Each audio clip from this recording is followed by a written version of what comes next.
please note that we will be recording this session because we'll be airing this on our YouTube channel, Diversity Collective Lanka. Okay, so while the session is going on, I'd request everybody to turn off their video and go on mute so that the conversation at the beginning will be with the panelists, because there is a conversation we want to get started. And after that, there will be time for Q&A. If you think of a question along the way, feel free to type it into the chat box and we'll pick it up. If not, at the end of the conversation, you can ask the questions directly.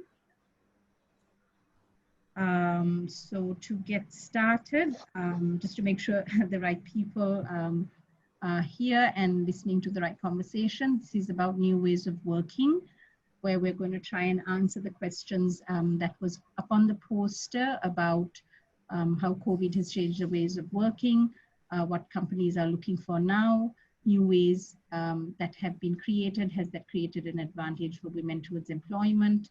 And how does this new way of working support collaboration and innovation, and how this all fits in with the diversity and inclusion aspect that we're discussing. The three panelists we have here today, we have Bimal Gunapala, who is currently heading Wiley Global Technology, also known as Wiley Sri Lanka, as General Manager. Wiley Sri Lanka started 12 months ago in Colombo as one of the key technology centers of John Wiley and Sons. Over the last 12 months, it has grown rapidly by 260 plus staff, with a plan to grow further in the coming months.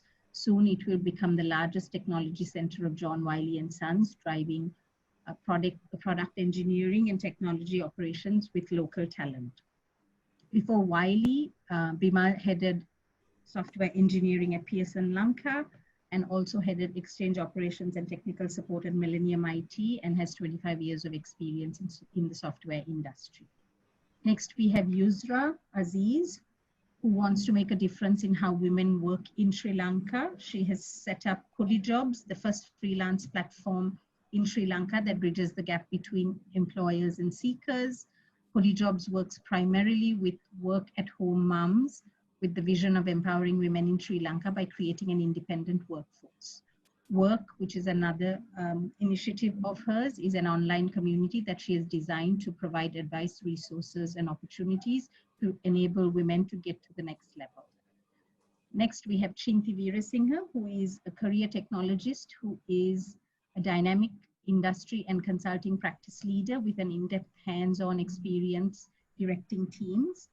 Due to her innovative yet pragmatic management style, she was headhunted last year to lead Mitra Digital. She has a strong background in quality assurance and managing a global team while at Virtusa. She is also the president of Diversity Collective Lanka, also known as DCLK. I'm Bani Chandrasena. I head Inclusive Diversity at the London Stock Exchange Group in Sri Lanka and also a board member of DCLK. I will be moderating this panel discussion today. Now over to the panelists. Before we get started on the questions, would you all like to add on to those introductions in any way? Have I missed anything important? No, I think we're good.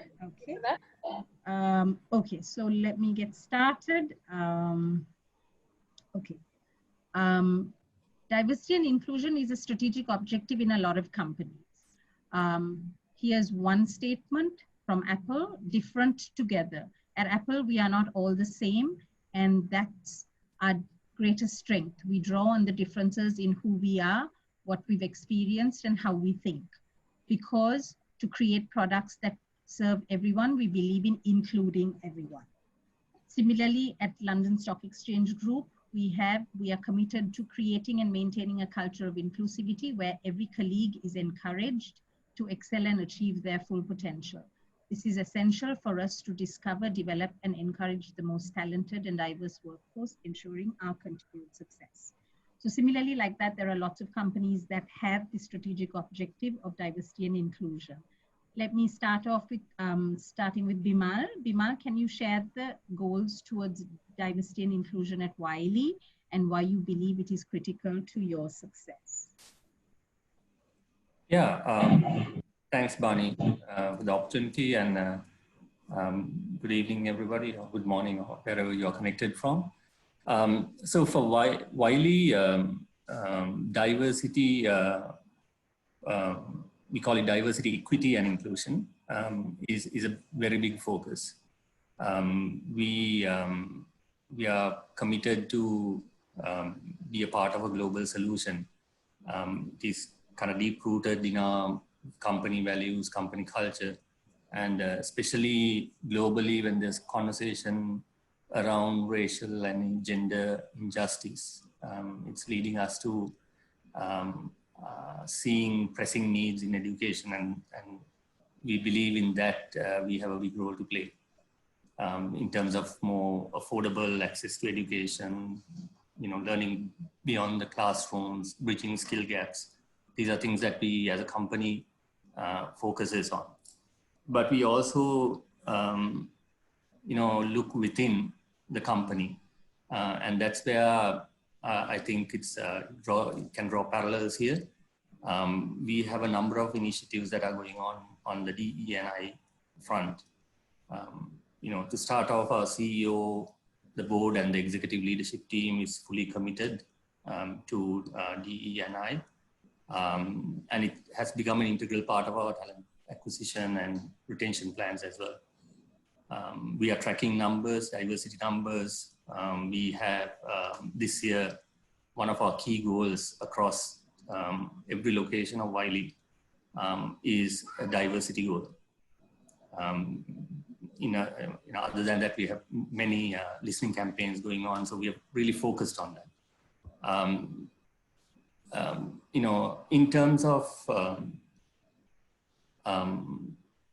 of why we are focused on that, apart from that being the right thing to do, we believe that a lot of people want to work for a company that prioritizes DE&I. They want to work for a company that genuinely celebrates different perspectives, different backgrounds. If you want to attract the best talent and the most creative minds, I think it's a no-brainer. We need to focus on DE&I. As a growing company, that has become very, very important to us now. Thank you, Bimal. Chinthi, what are the goals for Mitra on DE&I? Do you want to share a little bit there? Sure. So diversity and inclusion, I think, has two parts. There is a conscious drive that I think Bimal expanded on, and I think those are great initiatives. There's also a subconscious drive.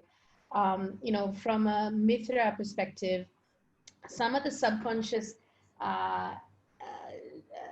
initiatives that we're driving is educating the people around the benefits of diversity and inclusion. One of which is the fact that we are upon the fourth industrial revolution. It's all about digitization, and more so profound now with COVID, right? You find that you are looking at changing consumer habits at its core.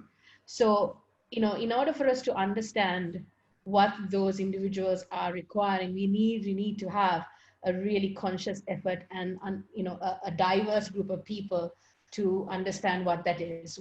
What could that mean, right? Because all of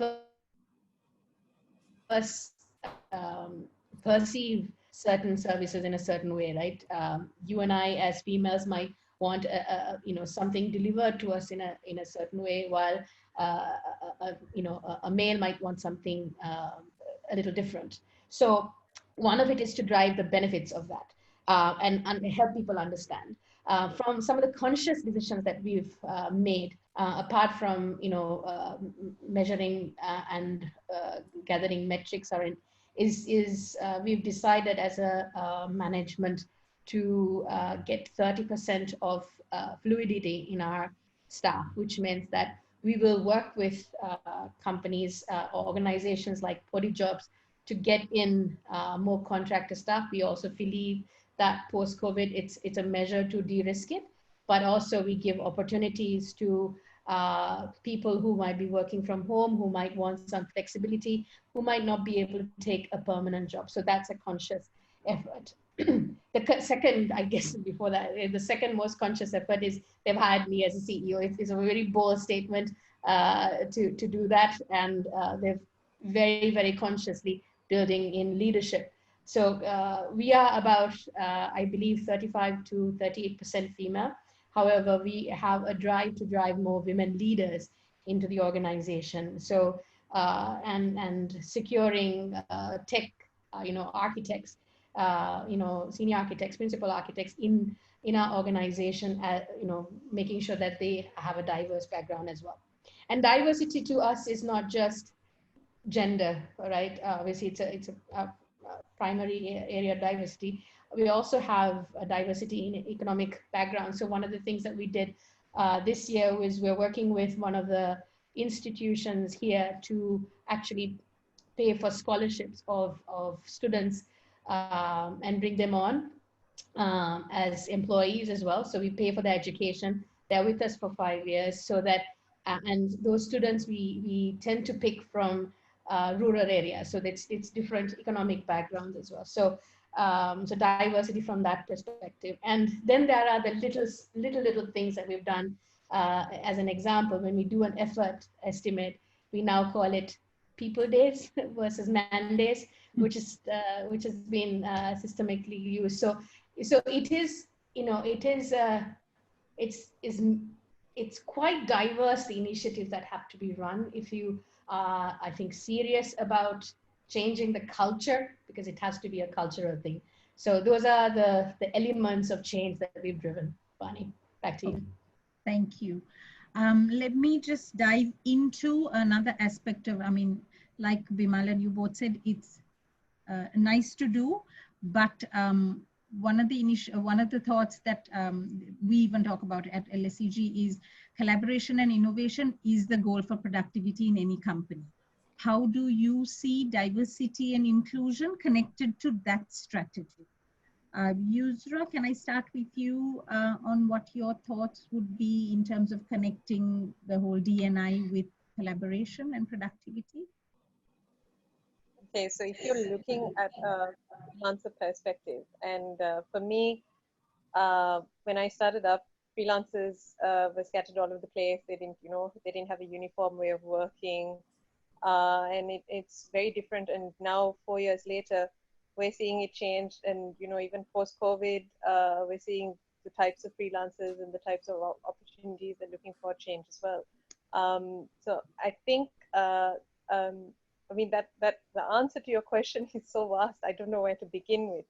But essentially what I feel is that when you collaborate and you use, I don't know, because it's only now that I'm seeing corporates reaching out and, looking at ways in which they can take on more part-timers or flexible working opportunity. And I think COVID has kind of, post-COVID and all lockdown, etc., has changed all of this. So for me, like it can be done and it could have been done, but it's only now that I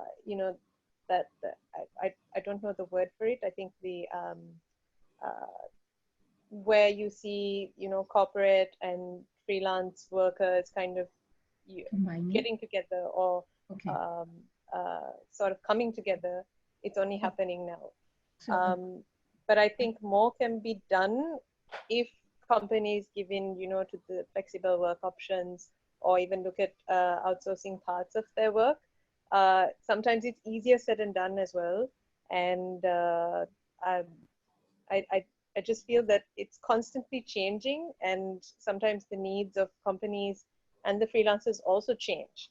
So it's very tough to say, this is the one route that fits the whole way of working together, or the way those two types of working methods fall into place.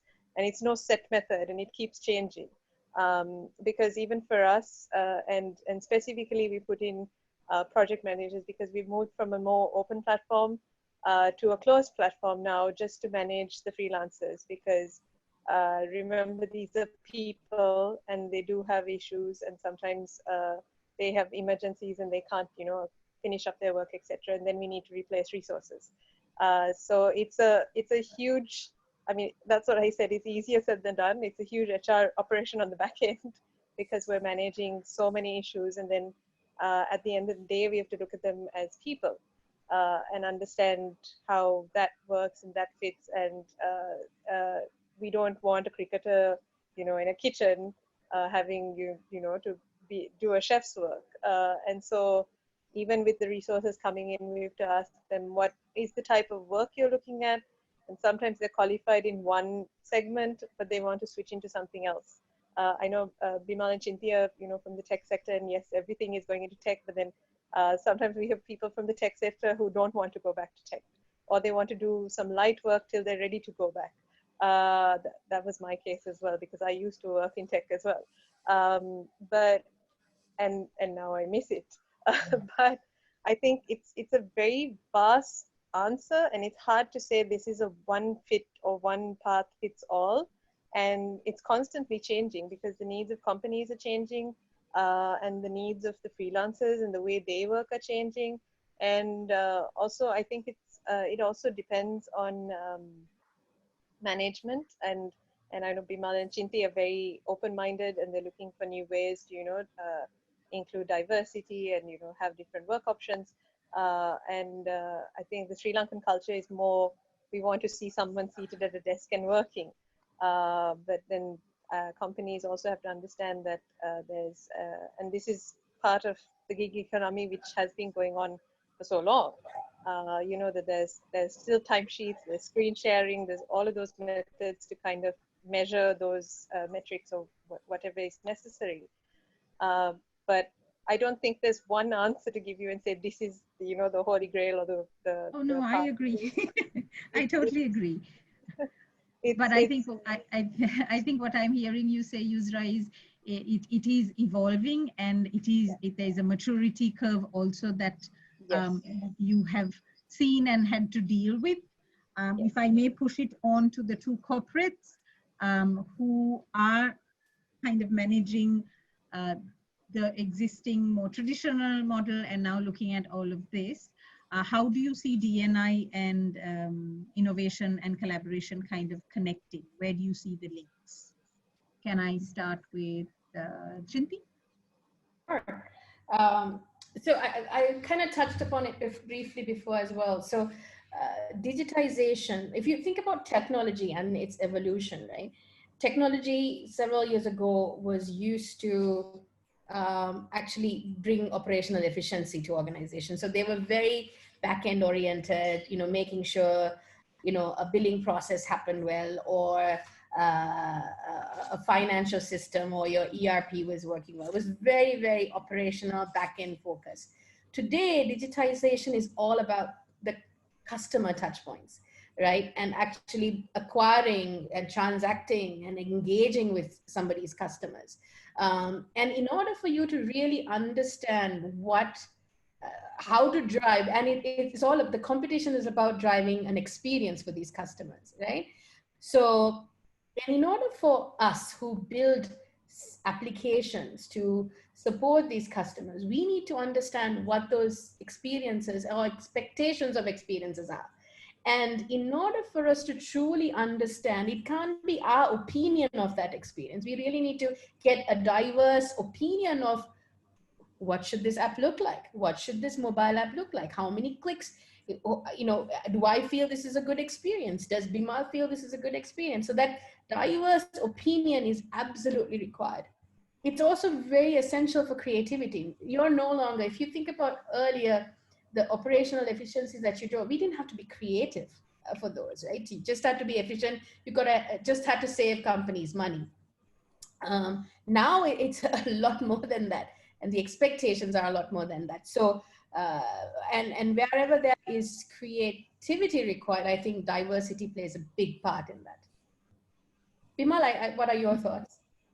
Yeah, I agree. I mean, if you only have to search on the web to find out a lot of articles, which pretty much, it's research proves that diversity drives innovation, right? It really speaks to the power of differences. I mean, to what you said, Chinthi, in terms of different backgrounds, people with different people across genders, different upbringings, can contribute to a team thinking outside of their traditional boundaries. Even you spoke of the customer side of things. On the engineering side of things, also we see that a lot. People with a diverse set of people coming together, it enriches the ideas. And also it builds a culture. It also forces the companies to encourage a culture where you ensure everyone is heard, everyone feels safe to propose ideas. So diverse voices are heard. That's when really innovation flourishes. Everybody's been in a team, yeah. Right. So absolutely. Right. So that's where I would like to emphasize a little bit where the difference between diversity and inclusion actually comes in. Diversity would be all the differences, but if they can be themselves, then you're truly inclusive. Thank you. Let's move into the present situation we have been facing over the last couple of months, talking a little bit about the pandemic. How do you think the pandemic has affected us in the space of work? What do you think is the impact of post-COVID, or I can't even call it post yet for us in Sri Lanka, but how has this impacted women in the workplace, you think, in Sri Lanka? Bimal, do you have a view now particularly as to what has happened? And do you see a difference? Yeah, so for us, we have about 8,000 staff across 18 countries, and almost overnight, we went into work from home. I still remember Friday, 13th of March, if I remember correctly. We decided to change over to work from home, and from Monday it was relatively smooth. And up until that stage, there was different thinking. Certain locations, as Yusra mentioned, certain locations were already doing it. Certain cultures, certain regions were more traditional office kind of space setups. But when we had to be, we were forced to do that. Everybody didn't have a choice. We went on. It was a matter of safety. And it was surprisingly smooth. I mean, a lot of work went into it, so I don't want to discount that, but it was surprisingly smooth. We did not see a drop in productivity, sorry. But we did see some areas like people tend to be more tired and, end up working long hours and all that. But in general, when you think about women, we did several surveys and reached out informally as well. Some of our, we talk about mothers, some of our Wiley moms were actually felt good about it because they could easily balance their time. They could work on their own hours, and not having to spend a lot of time on the road. So there was a definite benefit in that. But at the same time, some felt it restricted them more. There were examples of, again, there's a lot of, it all depends on, your children, your home environment, because it's at certain ages, children doesn't understand when you're at home that you are working. They wanted their moms to be, they wanted to be with their moms when they're at home.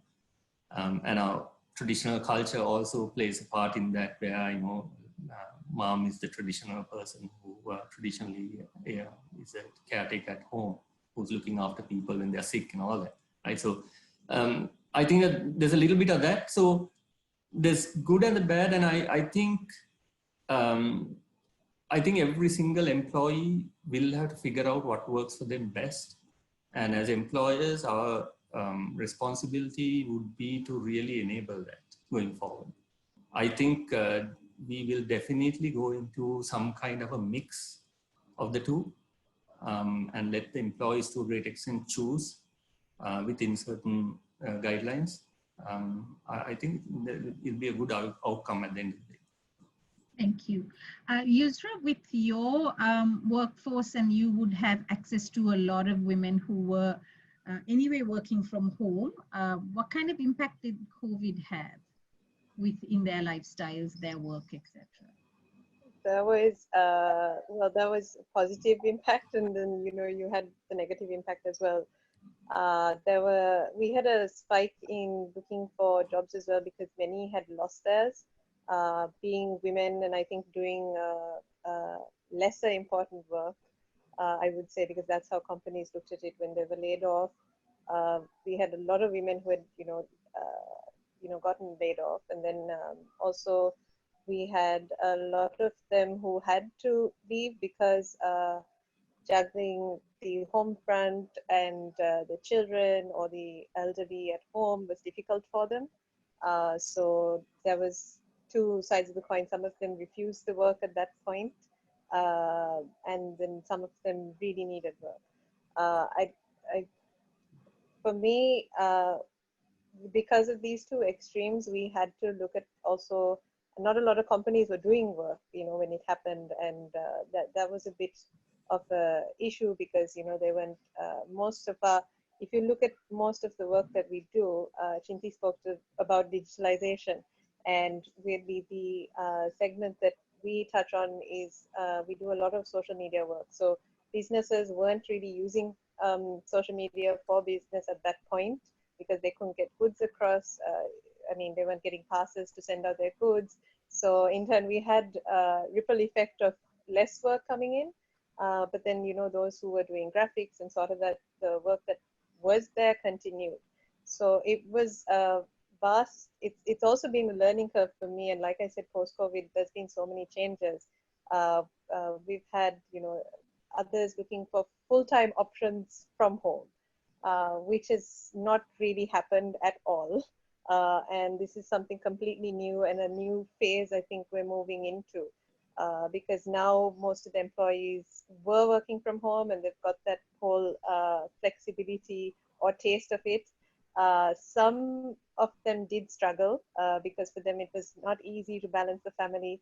And I think Bimal also mentioned that it's difficult. Me as a mom, I know there's certain times that I want to get out of the house and work myself. So I think, like Bimal said, there's having that mix is important. And COVID has changed a lot of the Sri Lankan space of giggers and how they work, and also the types of opportunities now open, and which I think the giggers are going to take a while into true Sri Lankan fashion to get used to, or to jump at it. But it's changing, and even our database of freelancers, we have over 2,000 who do work from data entry to graphics to all sorts of things. But now we're looking at changing them to more full-time employees, remote working opportunities for them, because some want the responsibility and some just don't. So like I said, at the end of the day, they're people and we have to cater to them differently, and we can't place them in a different space than what they want to be in or what they're not happy in, because then it just doesn't work. And I think post-COVID, everything is changing. We're looking at full-time work options, work from home options that has never happened, I think, in corporate history in Sri Lanka. I don't think any corporate has done it. They didn't want to when we pitched the idea to them. And now we're seeing corporates move into that space. Chinthi and Bimal, they're looking at these options, which is great. But then also it takes, for me, and my perspective of running a freelance platform and handling giggers for so many years, it takes a certain amount of discipline to get work done, and they need to have that 2 hours or 3 hours set away, and they're doing this work. For us, it's a case of get the job done no matter how many hours you take, or do it within the space. And that's why we're very particular in giving them those details when they start work with us, and they say, this is the time limit you have, this is what we need done. And if we're not specific, then no one has a correct idea of what's going on. So this post-COVID has changed the space entirely, but positively, because it's something that giggers like myself have been fighting for years. And I'm just really happy to see it change. But now it comes to a point where how do giggers actually make use of that opportunity, or can they do it? Or is it something easy, or do they, like Bimal mentioned, do they need a day in the office? Or do they want completely work from home? And it changes specifically for each one. And not only does Podi Jobs have females on board, we now have males, some of them working 2 jobs. So we've got a lot of interest from them as well. So times are changing and it's quite interesting. Thank you. Chinthi, you have anything to add? I think we've covered a lot of what I had to say. I think there's positives and negatives. I think the positives, even, and Yusra talked about it, the positives, obviously to the individual, everybody's now working from home. So there's no difference. Nobody's getting called out because you had to, stay a little later in the morning because your kid was sick, or, there's no calling out of that. And you're actually leveraging your day a lot more productively because you're not wasting time on the road and traffic. But at the same time, as Bimal was saying, moms are probably impacted negatively because they're also trying to manage homeschooling because other functions have also stopped, right? It's not just work and offices that have shut down, schools have shut down, so or have gone all online. So there is that balance. However, I think the most positive thing that has happened is, to Yusra's point, the company outlook, right? So being comfortable, so building that trust with not just the gig economy, not just the contractor base, but also their own employees. So that's a leap, I think, that COVID has forced organizations to do, and I think that's probably one of the most positive things that came out of it. Cool, thank you. Let's go in a little bit more into this whole gig economy. Podi Jobs, our second team, is Sri Lanka's largest community of freelancers tackling global projects. Yusra, can you describe a little bit more about this platform and how you set it up and what was the inspiration? I know you mentioned a little bit, but if you could. Yes, so I used to work in tech as a business consultant. Chinthi was very senior when I was, in this same company as her. But I had just joined in, and somewhere down the line, I was about to be shipped on site, which was, my dream job, my career path, everything that I'd planned out since uni. And I got married, and I wanted to have kids.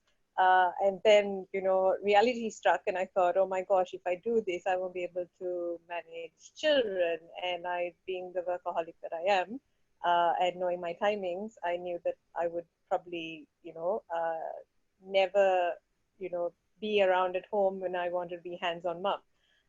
So I left voluntarily, and I really wanted to come back into the workforce or do remote work opportunities, but I couldn't find any. The opportunities that I got at the time, and this is like about, I think 10 or 11 years ago, I've lost count now.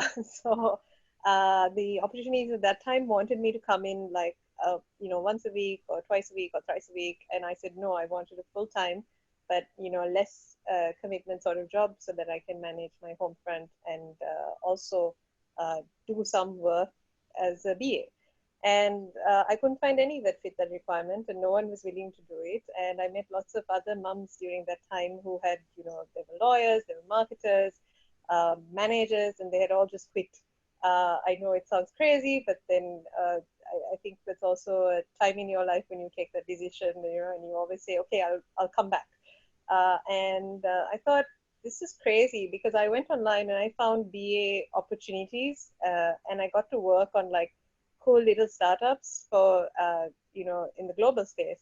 And I thought, why is this is ridiculous. Like, I'm working for global startups and global companies, and I can't, work for a company that's just, a couple of kilometers away. Yes, the security and all of that, but it was just ridiculous at the time. So I set up Podi Jobs, and by that time I had a bit of extra work, which I passed on to the mothers. And I just sent out a Google form, which became viral. So no website, only a Facebook page running.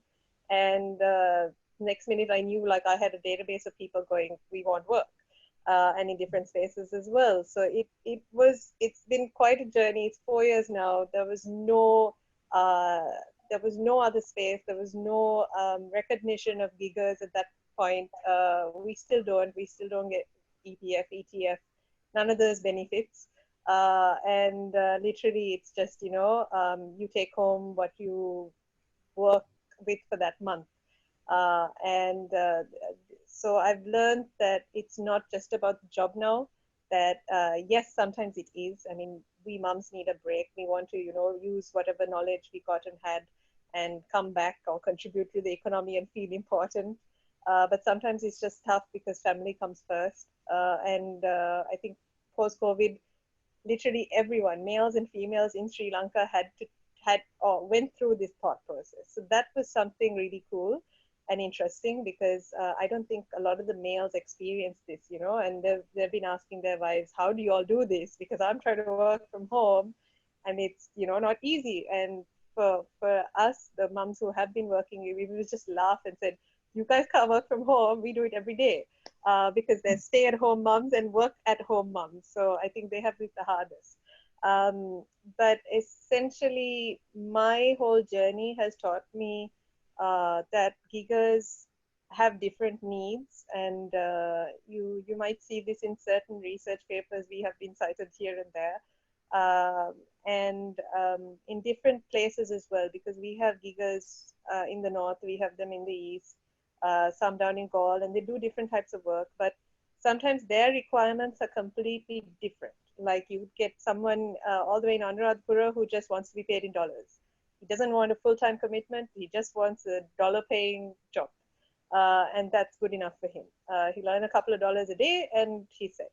Or you'll find a mom who's doing graphics. She just wants something part-time that, she can work on for an hour or two during the day. It's very rare to find giggers who want full-time work, probably because it hasn't happened in Sri Lanka and only now we're looking at it. And very rarely did companies hire anyone remotely and say, hey, you're full-time. It happens abroad, right? It happens in the States, it happens in Europe, where you are a full-time employee with the company and you get the company benefits, but you're working remotely. And I don't think there's a single Sri Lankan company till COVID happened that did that. But at the end of the day, what I have learned, and like I said, it's been a huge learning curve for me. And to this day, we still handle the database manually because if I put up a platform, I know it would go haywire because you have freelancers not, reporting back and not sending in work. Partly because of our culture, and sometimes they just have emergencies because at the end of the day, they are human. And some of them are mums. So it's not like a one size fits all sort of thing or a one path fits all. And the whole gig economy, if you take giggers even in Sri Lanka, it's changing. And only now, we have people outstationed who say, okay, we might have an opportunity in Colombo, because those types of resources, if they are to work in Colombo, they have to find a space to stay. And sometimes even girls are not sent because they have to come alone, right? So there's culture and everything at play here. And I think gigging just opens up those opportunities for all of them. And it's super important, but at the end of the day for us, it's super important to get work done. And we have, freelance project managers we bring in just for those projects to manage the resources, because sometimes, just even delivering a site, I know Bimal and Chinthi look at bigger projects, but for us, everything is smaller in size and even in resource-wise, and sometimes in numbers too. But essentially, even that, they need to be micromanaged or just to ensure that they're delivering work and it's up to the standard of what the client needs. And I think there's been a lot of other freelance sites that have come up, but they haven't really hit this mark just because of that management. And sometimes, I don't know whether it's just because I might know what a woman might need at that point, or, sometimes I say, she's not able to get the job done. We can't stress her out. We need to replace the resource. And we ensure that they are okay and the client's okay, and then we do it.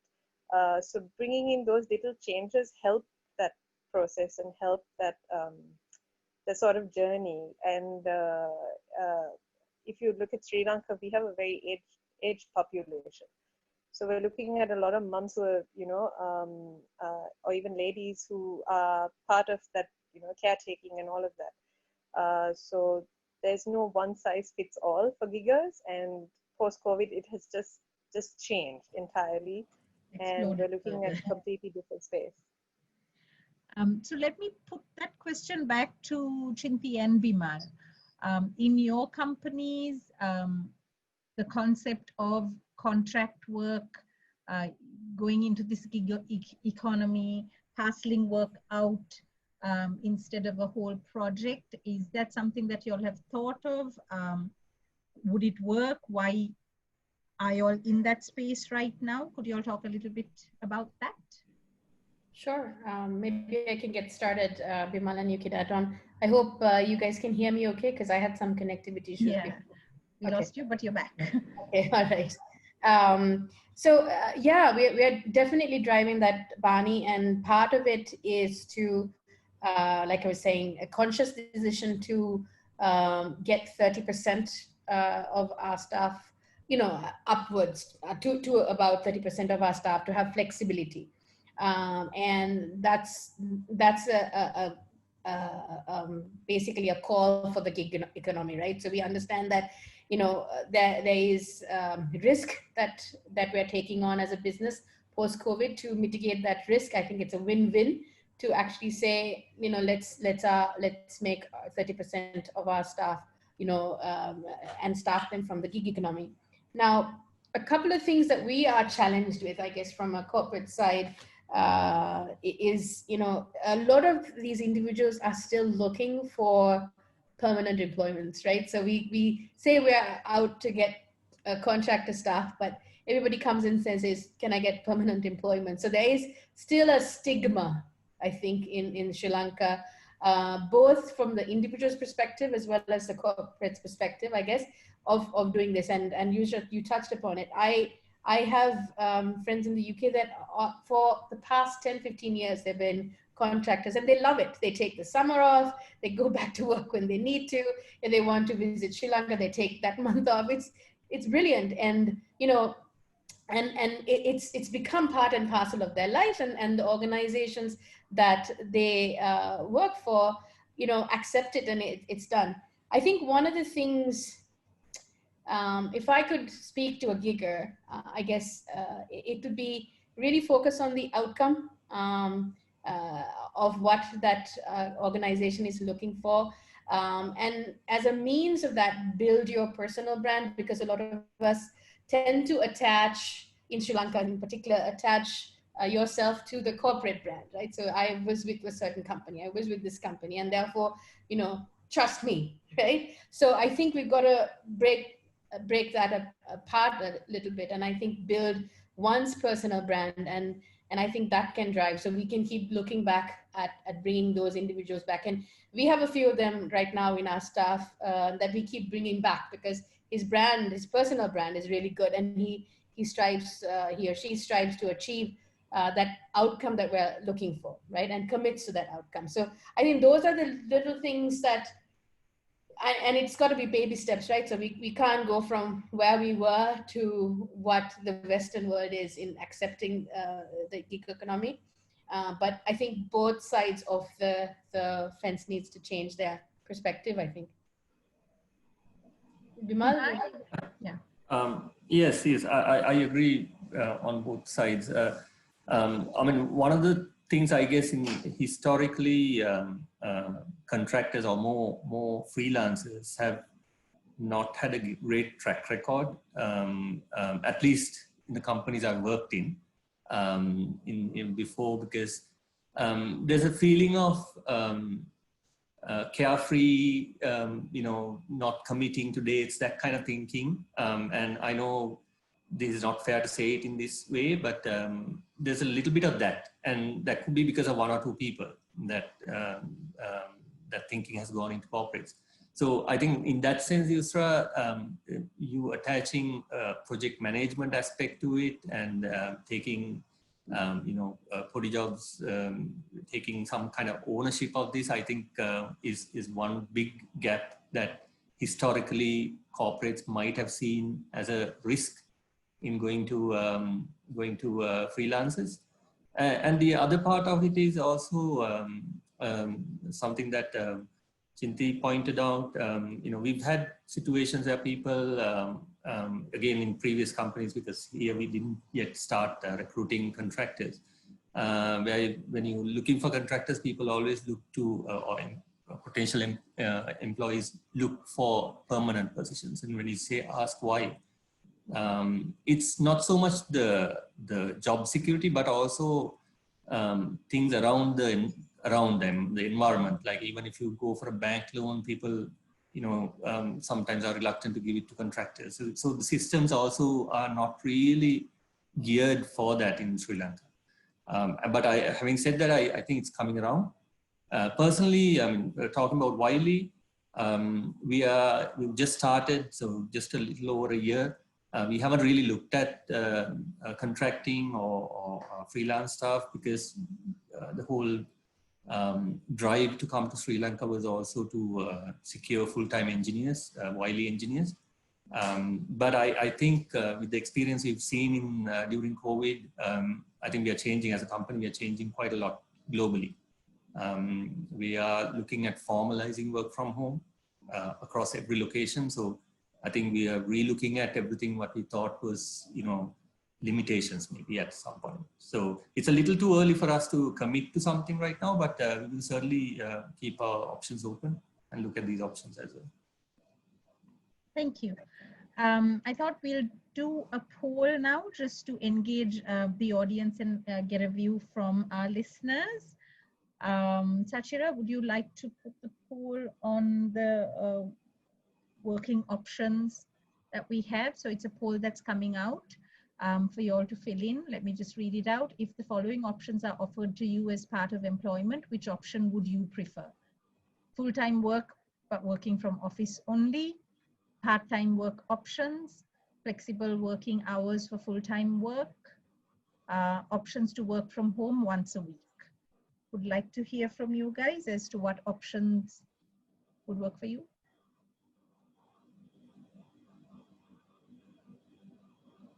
Can we vote as well, Bani? Sure. Everybody can, right, Sachira? Yes, Bani. Anybody can.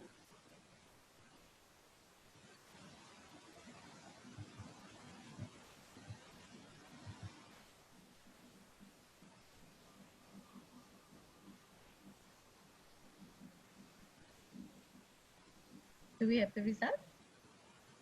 Yeah, we have 12 people who have answered. Shall I end it? Would others like to? Let's give it about 10 seconds, 15 seconds. Sure.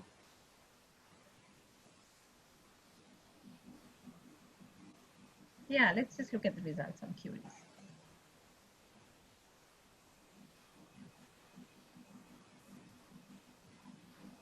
So flexible working hours for full-time employment is what a lot of people are looking for. That's what I put in as well. So working from office is definitely gone out the window, guys. It doesn't almost exist anymore if you take this sample group of 16 people.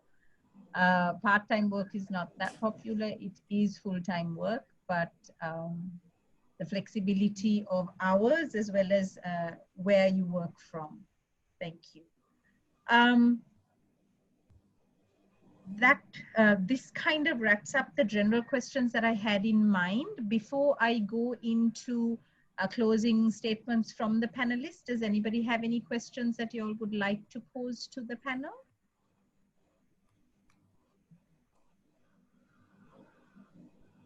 Bani, I'm going to go first, if that's all right. Sure. Go ahead. So something that, as giggers and being in the gig economy, and I think you can also add to this, I always wonder, why don't corporates disclose the pay or the remuneration, or at least give us a bit of an idea when we do apply for a job? I've always been inquisitive, and if you ask an HR professional, they're very, I don't know, it's like you've asked a deadly question and then you're told not to ask about it. But why I'm asking this is because with giggers, it's very important to disclose the pay. And that's something that we've done from day one, because time and effort equals money, obviously. So the amount of time they're putting in, the effort they're putting in, and the remuneration covered. So this is something that even, when we wanted to work with corporate stuff, it's a very fine line, and I'm not sure whether we should cross it or not, but I would love to have, any thoughts on why it happens and why it's such a deadly and lethal question to ask or discuss about, at the beginning. It's an interesting question. I thought we disclose information, and at least that's what it gets approved. Maybe the timing is what it is. So if I may add an opinion, since I am in human resources. Yeah. Most of the time, if we do put a price point, we don't put a number. It could be a range, but most often we don't commit, because what we find is people who apply tend to be a range of experiences. So you don't want to make that commitment at that particular point, because you find in that even salary banding ranges, depending on the experience, you would pitch people at different levels in a band. So I think that's what makes a lot of companies hesitate putting that up front, because the general thinking for traditional roles have been, let's find the right fit and then, work towards attracting the person. But I hear you, and it's a good point, since we are looking at a lot more flexibility. Yeah, because it's very different in the gig space. And you've got everyone with their abilities and, their portfolios and stuff. And what they're competing on is price. So we might have someone with more experience coming in and saying, we want this for the job. Is that a possibility? And then we try to meet them, or we say, sorry, that's out of budget. So I think that's a big difference between the corporate space and the gig space, is because price is discussed openly. And I don't know, that's also something I'm finding with the entire Sri Lankan job market, that women especially do not want to apply for jobs because they don't know the payout or rough payout, or is it worth my time, or is it worth my application, sort of thing, and hence why I raised it. If I could maybe add perhaps a different approach, because I'm in the services sector, right? So I service organizations, and obviously the same conversation comes, but in a different way, right? Around price. What we do is, I think you can be upfront. The gigger can be upfront and say, if you want me, this is my price. Perhaps because the same way that we would share a rate with our customers, and say, for this role, this is my rate. This role, this is my rate. So if there's an expectation, one way or the other, perhaps being upfront with it might help. And then the corporate can maybe say, I'd like to negotiate. I like the person, however, he's missing this elements of it, and then work with the gigger or the freelancer. Perhaps that's a slightly different approach. Thanks, Chinthi. Future negotiation skills. Yeah. Are there any other questions? You can type it in, that's fine.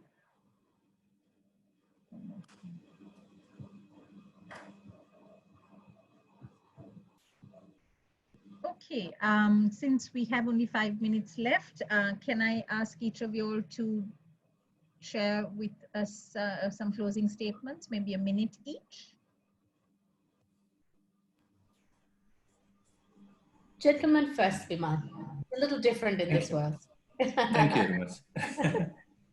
So from Wiley point of view, speaking on behalf of Wiley, we are growing rapidly, and we are continuing that growth. And diversity is a key goal for us, not just performance goals, but in terms of attracting the right talent. So we are doing a lot of things this year, more than we've ever done, not only in Sri Lanka, but globally as well, focusing a lot. We as a company, and as personally also, I don't believe in terms of putting quotas or anything like that for people or male-female ratios and stuff like that. But I guess one thing to look at is try and attract as many applications as possible, as much as in terms of a matching ratio.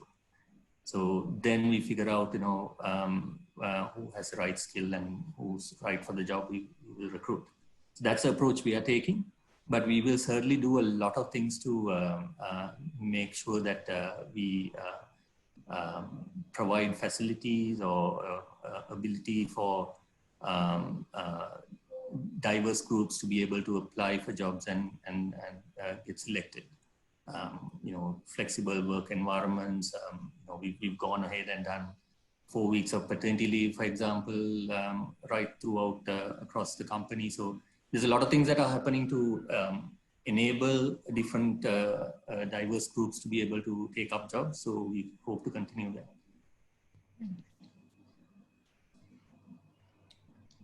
Yusra?